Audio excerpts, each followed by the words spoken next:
Hello cricket fans. ఆస్ట్రేలియాతో ఓడే series అయితే complete అయిపోయింది. టీమిండియా 1-2తో సిరీస్ అయితే ఓడిపోయింది. ఫస్ట్ 2 ఓడీస్‌లో ఓడిపోయినా లాస్ట్ వన్‌డేలో గెలిచినందుకైతే ఫ్యాన్స్ అయితే ఫుల్ హ్యాపీగా ఉన్నారు. దానికి మెయిన్ రీజన్ వచ్చేసి రోహిత్ శర్మ అండ్ విరాట్ కోహ్లీ. లాస్ట్ వన్‌డేలో Rohit super century, Virat half సెంచరీతో టీమిండియా చాలా ఈజీగా గెలిచింది ఆస్ట్రేలియా మీద.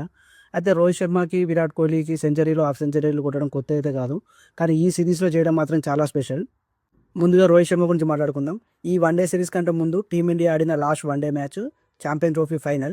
ఆ మ్యాచ్‌లో రోహిత్ శర్మ కెప్టెన్ అండ్ తనే ప్లేయర్ ఆఫ్ ది మ్యాచ్. అలాంటి ప్లేయర్ 7 మంత్స్ తర్వాత కెప్టెన్సీ కోల్పోయి టీమ్‌లో కూడా ప్లేస్ ఉంటుందా లేదా అని ఫ్యాన్స్ అందరైతే చాలా టెన్షన్ పడ్డారు. అండ్ తను ఫస్ట్ వన్‌డే మ్యాచ్‌లో కూడా ఫెయిల్ అయిపోయాడు.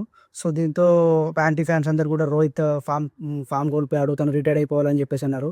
కానీ తను నెక్స్ట్ 2 మ్యాచెస్‌లో సూపర్ 50 అండ్ సెంచరీతో సూపర్ కమ్‌బ్యాక్ ఇచ్చాడు. తను ఛాంపియన్ ప్లేయర్ అని నిరూపించుకున్నాడు. 7 మంత్స్ గ్యాప్ వచ్చిన తన ఫామ్ అండ్ టెక్నిక్ అయితే ఏం తగ్గలేదని 2027 వరల్డ్ కప్ తను రెడీ అయితే ప్రూవ్ చేసుకున్నాడు. Really is a champion player. Next Virat Kohli. వన్‌డేలో మోస్ట్ సెంచరీస్ చేసిన ప్లేయర్ విరాట్ కోహ్లీ. అలాంటి ప్లేయర్ ఆస్ట్రేలియాలో తన ఫస్ట్ 2 మ్యాచ్‌లో బ్యాక్ టు బ్యాక్ డకౌట్స్ అయ్యాడు. ఇలా Virat back to back duck out అవ్వడం ఇదే ఫస్ట్ టైం. దీంతో ఫ్యాన్స్ అందరైతే చాలా టెన్షన్ పడ్డారు. విరాట్ కూడా కొంచెం ప్రెషర్‌లో ఉండే. But he is the king of the cricket right. దానికి తగ్గట్టే తన లాస్ట్ వన్‌డేలో అయితే సూపర్ 50 చేశాడు.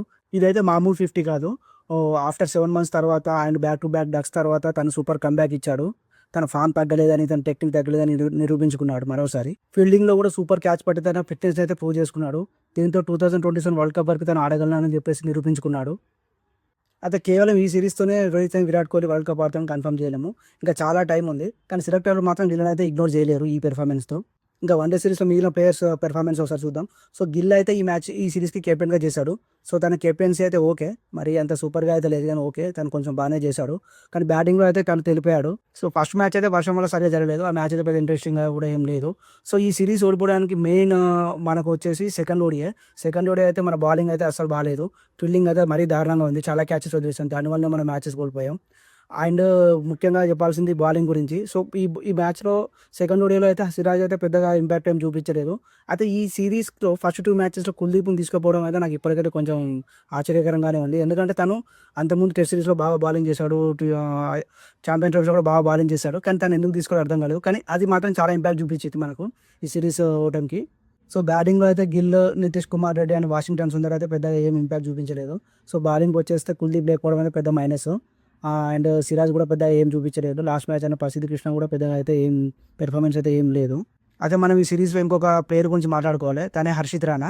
అయితే ఈ సిరీస్‌కి సెలెక్ట్ చేసినప్పుడైతే తన మీద చాలా ట్రోల్స్ ఉన్నాయి. ఈవెన్ సోషల్ మీడియాలో చూసినా అండ్ సీనియర్ ప్లేయర్స్ కూడా తన సెలక్షన్ అయితే క్వెషన్ చేశారు. అయితే వాటన్నిటికి మాత్రం ఈ సిరీస్‌లో హర్షిత్ రాణా అయితే మంచి ఆన్సర్ ఇచ్చాడు. ఆ ఫస్ట్ మ్యాచ్‌లో పెద్ద పెర్ఫార్మెన్స్ ఏం లేదు గానీ సెకండ్ ఓడిఐలో మాత్రం లాస్ట్ ఓవర్‌లో బ్యాటింగ్ బాగా చేశారు. అంటే ఒక ఇంపాక్ట్‌ఫుల్ బ్యాట్స్‌మెన్ లాగా మరీ పెద్ద ఇన్నింగ్స్ ఆడకపోయినా స్కోర్ పెంచేలాగా అయితే చాలా బాగా బ్యాటింగ్ చేశాడు. బౌలింగ్‌లో కూడా ఓకే. 2 వికెట్స్ అయితే తీశాడు. ఇక లాస్ట్ వన్‌డేలో మాత్రం సూపర్‌గా బౌలింగ్ చేశాడు. 4 వికెట్ తీసి ఆస్ట్రేలియా తక్కువ స్కోర్‌కి ఆల్ ఔట్ ఎలాగో తనే మెయిన్ రోల్ తనది. తన పెర్ఫార్మెన్స్ అయితే ఓకే. తను యంగ్ ప్లేయర్ కాబట్టి ఇంకా తనకు మంచి ఫ్యూచర్ ఉంది. తను ఇంకా మంచిగా పెర్ఫార్మెన్స్ చేసి టీమిండియాలో మెయిన్ బౌలర్ అవ్వాలని, 2027 వరల్డ్ కప్ కూడా ఆడాలని నేనైతే కోరుకుంటున్నాను. మొత్తానికైతే ఈ సిరీస్ ఓడిపోవడం పెద్ద ప్రాబ్లమ్ అయితే కాదు. 2026 మిడ్ వరకు జరిగే ఒడే సిరీస్ అన్నీ కూడా మనం వరల్డ్ కప్‌కి ప్రాక్టీస్ లాగా, వరల్డ్ కప్ టీమ్‌ని ప్రిపేర్ చేసుకునేలాగా ఉపయోగపడతాయి. సో, 2027 జాన్ వరకి మన వరల్డ్ కప్ టీమ్‌ని బిల్డ్ చేసుకుంటే మన వరల్డ్ కప్‌ని అయితే ఈజీగా గెలవచ్చు. నెక్స్ట్ టీ20 సిరీస్ ఒకసారి చూద్దాం. సో, ఈ సిరీస్ అయితే టీమిండియాకి చాలా ముఖ్యం. ఎందుకంటే నెక్స్ట్ మనకు టీ20 వరల్డ్ కప్ ఉంది. సో, ఆ వరల్డ్ కప్‌కి ఆల్మోస్ట్ ఇదే టీమ్ ఉండబోతుంది.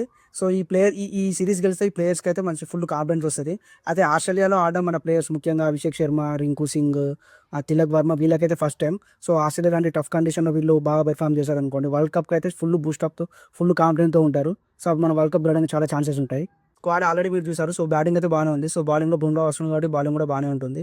సో, ఆస్ట్రేలియా టీమ్ కూడా బానే ఉంది. వాళ్ళు కూడా చాలా మంది కొత్త ప్లేయర్స్‌ని తీసుకున్నారు. వాళ్ళ బ్యాటింగ్‌లో చూస్తే మనకు తెలుసు కదా! Mitchell Marsh and Tim David and Marcus Stoinis వీళ్ళు చాలా మెయిన్ ప్లేయర్స్. ఇక బౌలింగ్ గురించి చెప్పాల్సిన అవసరం లేదు. వాళ్ళ ఆస్ట్రేలియా బౌలింగ్ ఎప్పుడు స్ట్రాంగే ఉంటుంది. సో, నా ఎక్స్‌పెక్టేషన్స్ ఏంటంటే ఒకవేళ మనం ఈ సిరీస్ గెలిస్తే 90% మనకు టీ20 వరల్డ్ కప్ గెలిచే ఛాన్స్ ఉంటుంది. సో, షెడ్యూల్‌కొస్తే ఈ సిరీస్‌లో మనము 5 టీ20 మ్యాచెస్ ఆడుతున్నాం. సో, ఫస్ట్ మ్యాచ్ వచ్చేసి వెడ్నెస్‌డే 30th అక్టోబర్ ఆఫ్టర్‌నూన్ 1:45కి స్టార్ట్ అవుద్ది. సో, మ్యాచ్ అన్ని కూడా మనకు స్టార్ స్పోర్ట్స్ హాట్‌స్టార్‌లోనే వస్తాయి. ఇక ఉమెన్స్ వరల్డ్ కప్ వద్దాం. సో, టీమిండియా అయితే సెమీస్‌కెళ్ళింది. న్యూజిలాండ్తో ఇంపార్టెంట్ మ్యాచ్లో గెలిచి 6 పాయింట్స్తో అయితే టీమిండియా సెమీస్కి వెళ్ళింది. అయితే న్యూజిలాండ్ కూడా 6 పాయింట్స్ వచ్చే ఛాన్స్ ఉంది, వాళ్ళు ఎందుకు వెళ్ళట్లేదు చాలామంది సోషల్ మీడియాలో పోస్ట్ చేస్తున్నారు. అయితే ఏంటంటే న్యూజిలాండ్ ఇప్పటివరకు మ్యాక్సిమం గెలిచే మ్యాచెస్ అయితే 2. సో టీమిండియా 3 మ్యాచెస్ గెలిచి, సో ఐసీసీ ఏం చేస్తుందంటే పాయింట్స్తో పాటు టోటల్ మ్యాచెస్ ఎవరు ఎక్కువ గెలిచారో కూడా కన్సిడర్ చేసింది. సో టీమిండియా మ్యాక్సిమం 3 మ్యాచెస్ గెలిచింది కాబట్టి సో టీమిండియా సెమీస్కి అయితే క్వాలిఫై అయిపోయింది. టీమిండియా సెమీస్కి అయితే క్వాలిఫై అయింది, కానీ సెమీస్లో గెలవడం చాలా కష్టం. ఎందుకంటే ఈ టోర్నమెంట్లో ఒక మ్యాచ్ ఓడిపోయి ఆస్ట్రేలియాతో మనం సెమీస్లో ఆడబోతున్నాం. సో వాళ్ళతో గెలవడం అయితే చాలా కష్టం. మన టీమ్ ఫామ్ అయితే బాగానే ఉంది, బ్యాట్స్మెన్లు బౌలర్లు అందరూ ఫామ్లో ఉన్నారు. కానీ ఆస్ట్రేలియాతో గెలవాలంటే మాత్రం చాలా ఎక్స్ట్రాడనరీ పెర్ఫార్మెన్స్ చేయాలి. ఒకవేళ సెమీస్లో మనం గెలిచామంటే మాత్రం కప్ మాత్రం మనదే. సో ఈ మ్యాచ్ అయితే థర్స్డే October 13 జరుగుతుంది. సో ఈ మ్యాచ్ టీమిండియా గెలుస్తుందా అండ్ T20 సిరీస్ గురించి మీరేమనుకుంటున్నారో కమెంట్ చేయండి. ఈ వీడియో కనుక మీకు నచ్చితే లైక్ చేయండి, షేర్ చేయండి. ఇలాంటి క్రికెట్ అప్డేట్స్ కోసం నా ఛానల్ సబ్స్క్రైబ్ చేసుకోండి. Thank you. జై హింద్.